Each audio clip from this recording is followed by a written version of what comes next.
आज की इस थ्योरी क्लास में हम आपको रेफ्रिजरेटर के गैस साइकिल के बारे में बताएंगे, अर्थात किसी भी रेफ्रिजरेटर में गैस साइकिल क्रिया कैसे पूरी होती है जिससे हमारे रेफ्रिजरेटर में कूलिंग आने लगता है। और आपको समझाने के लिए हमने एक डायग्राम बना लिया है और इस डायग्राम में उन सभी कंपोनेंटों को बनाया हूं जो गैस साइकिल के मार्ग में लगे होते हैं। तो चलिए एक एक कंपोनेंटों का परिचय करते हैं, उसके बाद गैस साइकिल के बारे में हम सीखेंगे। तो यहां पर आप देखेंगे किसी भी रेफ्रिजरेटर का जो मेन कंपोनेंट होता है उसे हम कंप्रेसर कहते हैं। तो आप देखेंगे रेफ्रिजरेटर का ये कंप्रेसर है और इस कंप्रेसर के बाद दूसरा कंपोनेंट हमें मिल जाता है जिसे हम कंडेंसर कहते हैं। और ये जो हमारा कंडेंसर होता है, आप देखते होंगे किसी भी रेफ्रिजरेटर के पीछे के साइड में ये कंडेंसर जाली लगी होती है जो काफी गर्म होता है।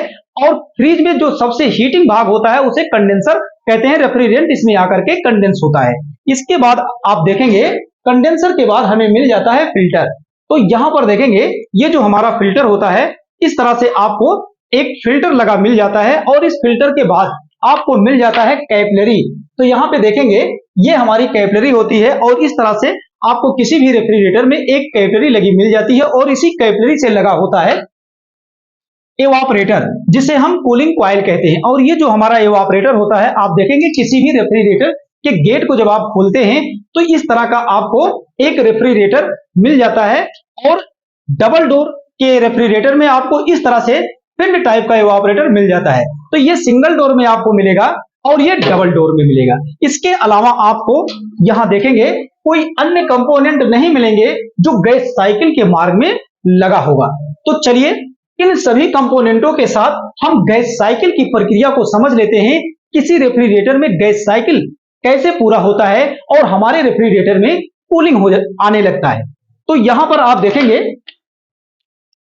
ये जो हमारा कंप्रेसर होता है और इसी कंप्रेसर के ऑन होने के बाद हमारे रेफ्रिजरेटर में कूलिंग आती है। तो जो हमारा कंप्रेसर होता है इसकी मुख्य दो लाइनें होती हैं। एक लाइन को कहते हैं सक्शन लाइन और दूसरी लाइन को कहते हैं डिस्चार्ज लाइन।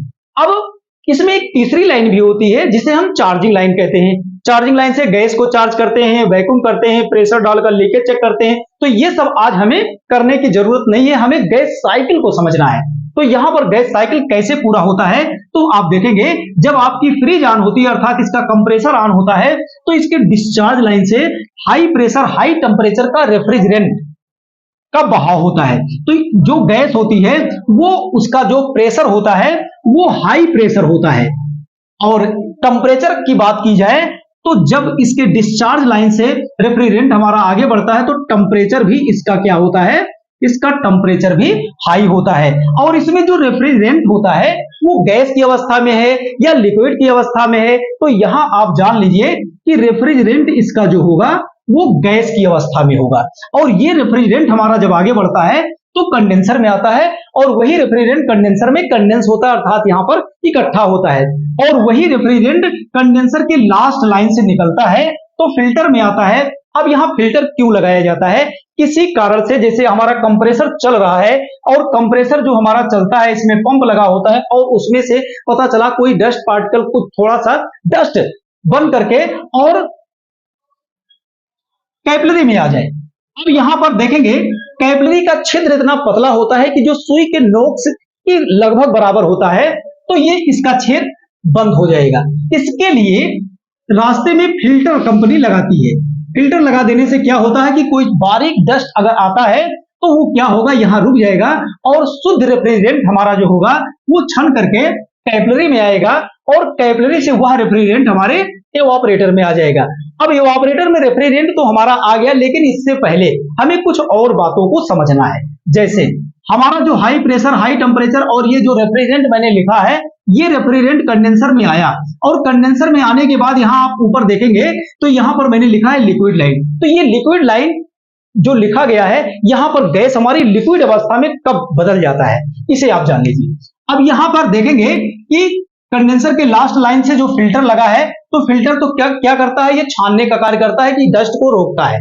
लेकिन ये जो कैपिलरी लगी होती है आप यहां देखेंगे कि कंडेंसर से जो हमारा रेफ्रिजरेंट निकल रहा है यहां देखेंगे कितनी मोटी लाइन है और कैपिलरी की जो लाइन होती है इसके अंदर का जो होल होता है वो बहुत कम होता है।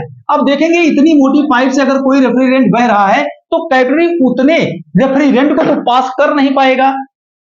तो जब पास नहीं कर पाएगा तो रेफ्रिजरेंट यहीं से आपका होल्ड होने लगेगा, अर्थात यहीं से कम पास होगा और वह रेफ्रिजरेंट आपका वापस होगा और यहां से लिक्विड की अवस्था में चेंज होता चला जाएगा। लेकिन कंडेंसर का जो आधे से अधिक भाग होता है वो गैस की अवस्था में होता है, इसके आधे से कम भाग में लिक्विड होता है, क्योंकि जब तक यहाँ लिक्विड बनता है तो यहां से थोड़ा थोड़ा पास भी होता रहता है, इसलिए ज्यादा दूरी तक लिक्विड नहीं बन पाता। तो आपको समझ में आ गया होगा कि कंडेंसर में लिक्विड कैसे बना, और यही कारण है कि हमारा कंडेंसर हीट भी होता है, क्योंकि रेफ्रिजरेंट पूरी तरह से पास नहीं हो पाता। अब यहां देखेंगे कैपिलरी के द्वारा वही रेफ्रिजरेंट जब हमारा इवापोरेटर में आता है, तो इवापोरेटर में जब ये आता है तो इस समय यहाँ का टेम्परेचर और आपका हाई प्रेशर और ये जो आपका रेफ्रिजरेंट ये सब किस अवस्था में होता है, चलिए इसको जान लेते हैं। तो यहां से रेफ्रिजरेंट आपका पास हुआ और पास होने के बाद कंडेंसर से जब आगे बढ़ा तो कंडेंसर में जब यहां पर आया तो ये जो हमारा रेफ्रिजरेंट था तो इसका जो प्रेशर था वो प्रेशर तो हाई था, हाई प्रेशर था और टेम्परेचर भी इसका हाई था, और ये जो रेफ्रिजरेंट होता है रेफ्रिजरेंट भी यहां पर हमारा लिक्विड की अवस्था में चेंज हो गया। अब वही रेफ्रिजरेंट जब कैपिलरी फिल्टर के द्वारा आगे आता है तो यहां पर जो रेफ्रिजरेंट का प्रेशर था वह प्रेशर हमारा क्या हो गया, यहां पर लो प्रेशर हो गया। और यहां पर देखेंगे तो ये टेम्परेचर जो इसका है, टेम्परेचर यहां पर टेम्परेचर भी हमारा नॉर्मल हो जाता है, और रेफ्रिजरेंट हमारा जो होता है वो रेफ्रिजरेंट यहां पर अभी रेफ्रिजरेंट हमारा किस अवस्था में है, अभी लिक्विड अवस्था में ही है, क्योंकि कैपिलरी में है।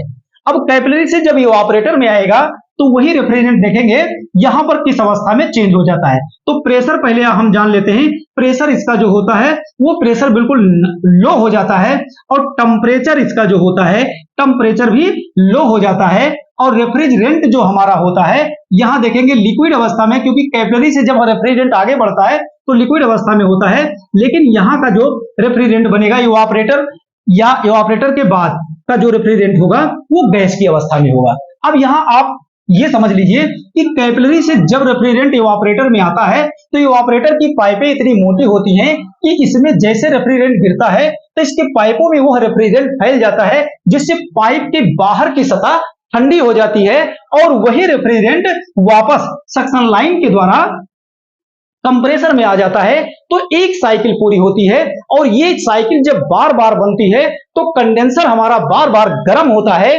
और इवापोरेटर जो फ्रीजर जिसे कहते हैं, फ्रिज के अंदर जो लगा होता है वो बार बार ठंडा होता है। तो आपको यह समझ में आ गया होगा कि गैस साइकिल क्रिया कैसे पूरी होती है, और फ्रिज के अंदर कंडेंसर कैसे गर्म होता है और इवापोरेटर कैसे ठंडा हो जाता है। तो मेरे ख्याल से आपको बहुत अच्छे से समझ में आया होगा। वीडियो से रिलेटेड कोई सवाल या सुझाव है आप हमें कमेंट करके बताइएगा। वीडियो देखने के लिए आप सभी का बहुत बहुत धन्यवाद।